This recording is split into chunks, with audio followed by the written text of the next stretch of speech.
اچھا یہ تو کہ یہ تو ایک جلسے کا ہو گیا، لیکن گنڈاپور صاحب کی جلسے میں انٹری بڑی امپورٹنٹ تھی. سب کی نظریں گنڈاپور صاحب کے اوپر تھی کہ وہ پہنچیں گے، یہاں پہ بھی وہ ایک خطاب کریں گے، شاید وہ معافی بھی مانگیں گے جو انہوں نے پچھلے جلسے میں جو کچھ کیا، لیکن وہ پہنچ ہی نہیں سکے. 6 بجے کے بعد پہنچے وہ. تو ان کا پہنچنا دانستہ تھا یا پھر وہ ویسے ہی لیٹ ہو گئے؟ کیا ان کے پہنچنے کی وہ یہ ریلیونٹ کیا جاتا ہے کہ جیسے شہباز شریف نواز شریف کو لینے نہیں پہنچ سکے تھے نا، ایسے ہی گنڈاپور صاحب بھی اس جلسے میں نہیں پہنچے؟ دیکھیں جی، وہ تو جو ہوتی اپوزیشن جو ہوتی ہے نا، وہ اپوزیشن کبھی لوزر نہیں ہوتی، وہ ہمیشہ گین ہی کر رہی ہو.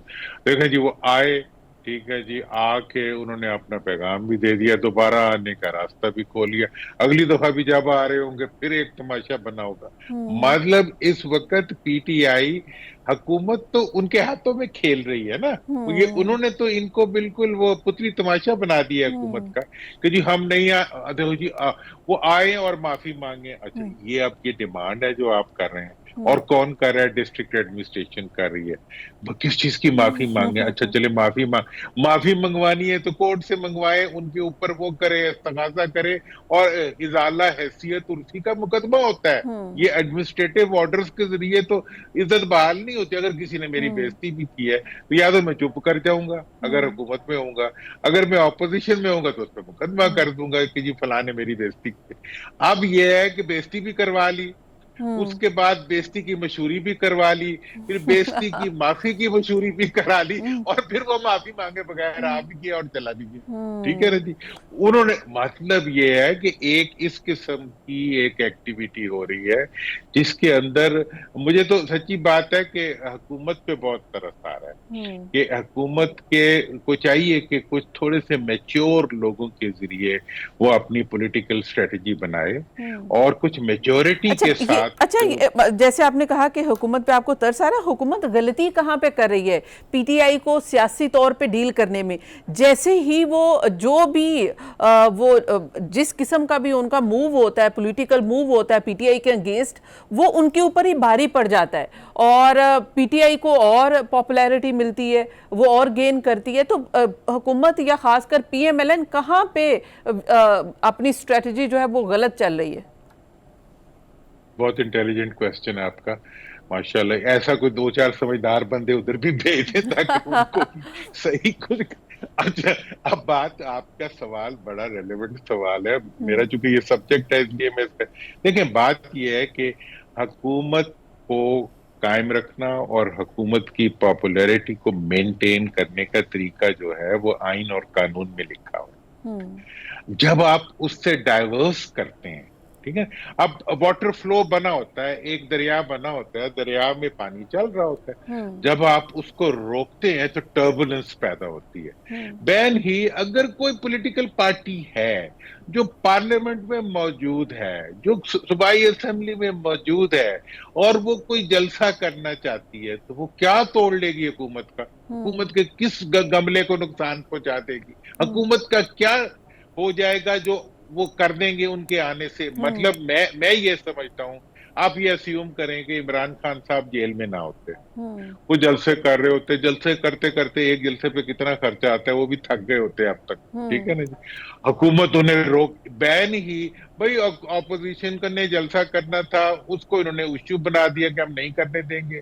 پہلے 9 مئی کو انہوں نے بھائی ایک کرمینل ایکٹیویٹی تھی، اس کو انہوں نے پولیٹیکل ایکٹیویٹی بنا کے اپنے پولیٹیکل اپوننٹس کو اس کے اندر ایکیوز کر کے، ان کو اس کے اندر وہ کر کے ان کے لیے ایک راستہ بنا دیا. اب آپ یہ دیکھ لیں جلسے کا، بھئی جلسہ اگر ہو جاتا، مینار پاکستان پہ ہو جاتا، یا جناب اس میں کانا میں ہو جاتا، یا تو کیا اس میں سے کیا نکل آنا تھا؟ دیکھیں، قانون، کوئی پولیٹیکل پارٹی قانون ہاتھ میں نہیں لے سکتی اصولی طور پہ، لے تو ہمیشہ نقصان اٹھاتی ہے. دیکھیں جلسوں سے، دیکھیں زیادہ ہو جائے، فرض کریں اس کے اندر 10 لاکھ لوگ ہو جاتے، پھر کیا ہوتا؟ عمران خان رہا ہو جاتا؟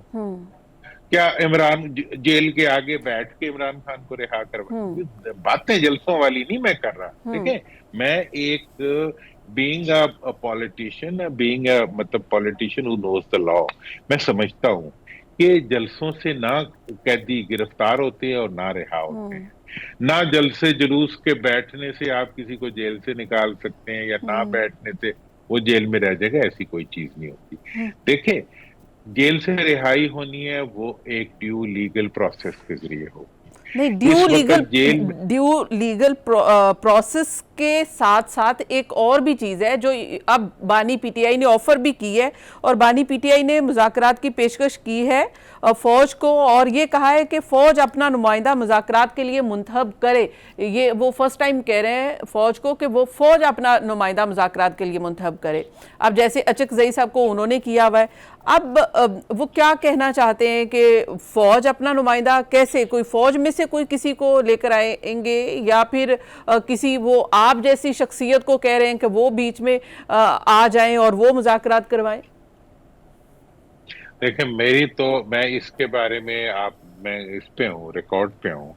میں 6-8 مہینے پہلے بھی میں نے کہا تھا، میں نے کہا نہ فوج سے مذاکرات ہو رہے ہیں، نہ ہوں گے اور نہ ہونے چاہیے.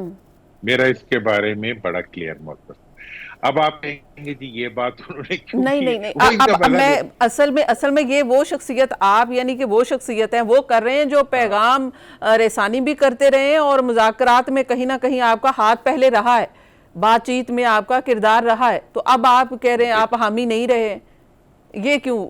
نہیں، میں ڈے ون سے یہ بات کیا. دیکھیں، میں نے جب مفاہمت کا، آپ کو پتہ ہے پہلا جو ہمارا جوائنٹ کمیونیکے آیا تھا میرا ذاتی طور پہ پی ٹی آئی کی لیڈرشپ کے ساتھ، which was approved by Khan صاحب، اس میں 3 پوائنٹس تھے. اس میں پوائنٹ یہ تھا کہ جی پاکستان جمہوریت اور فوج، اس کو سیاست سے نکال دیا. یہ ہمارا، اور وہ آج بھی ان کی آفیشیل اس کے اوپر موجود ہے یہ اسٹیٹمنٹ. ٹھیک ہے. اب اصل بات یہ ہے کہ اس وقت حکومت جو ہے وہ اس قسم کی حرکتیں کر رہی ہے جس کی وجہ سے ہر ایک کوئی ان کو چھیڑتا ہے. یہ چھیڑنے والی اسٹیٹمنٹ ہے. اور خان صاحب جو ہے ان کا وہ میڈیا کے اندر پبلک سائیکی اور پبلک سینٹیمنٹ اور سب چیزوں کو بہت ٹیکنیکلی لے کے چلتے ہیں.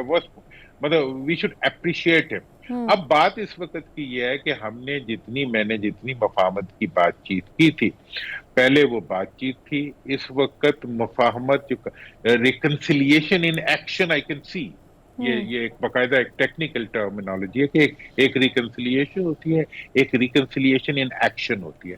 تو اس وقت وہ مفاہمت جو ہے وہ اقدامات کے اندر نظر آ رہی ہے. آج کی ڈیٹ کے اوپر یہ اچیومنٹ ہے کہ ہماری اسٹیبلشمنٹ اور پبلک کے درمیان جو ایک ٹکراؤ کی کیفیت تھی وہ ختم ہو گئی ہے. آج کی مفاہمت کے اندر یہ بات officially D G I S P R کی طرف سے آ چکی ہے کہ فوج غیر جانبدار ہے اور اس کی کوئی سیاسی انوالومنٹ کسی ایشو میں نہیں ہے اور نہ ہوگی. ہم کسی پارٹی کے ساتھ بھی نہیں ہے اور ہم کسی پارٹی کے خلاف بھی نہیں ہے. میں نے یہ بات، آپ اس چیز کو بالکل ریکارڈ پہ دیکھ لیں، میں نے ہمیشہ کہا ہے کہ فوج اور حکومت ایک پیج پہ نہیں ہوا کرتے. فوج اور حکومت ایک ہوتے ہیں، لیکن فوج اور حکومتی پارٹی ایک نہیں ہو سکتی، کیونکہ فوج کانٹ بھی اے پارٹی. ٹھیک ہے جی. اب اس ساری سچویشن میں آپ آج کے حالات کو دیکھیں تو فوج اس وقت بالکل مکمل طور پہ پولیٹیکل سین سے ایگزٹ لے چکی ہے. Official statements of the I S P are موجود ہیں، وہ اب نہیں ہے. اب باقی رہ گئی حکومت. حکومت نے پہلے پوری کوشش کی کہ وہ کسی طرح سے پی ٹی آئی کو اور اسٹیبلشمنٹ کے نام پہ فوج کو لڑا دے. جب فوج نے انہیں ٹائپ کر کے یہ بات سٹریٹ بتا دی کہ no, we are not into this business, اب کیا ہے؟ اب وہ پوری کوشش کر رہے ہیں کہ کسی طرح عدلیہ کے ذریعے اور کسی طرح کانسٹیٹیوشنل ڈسٹارشنز کے ذریعے جو ہے وہ اپنے آپ کو سروائیو کرا سکے. اچھا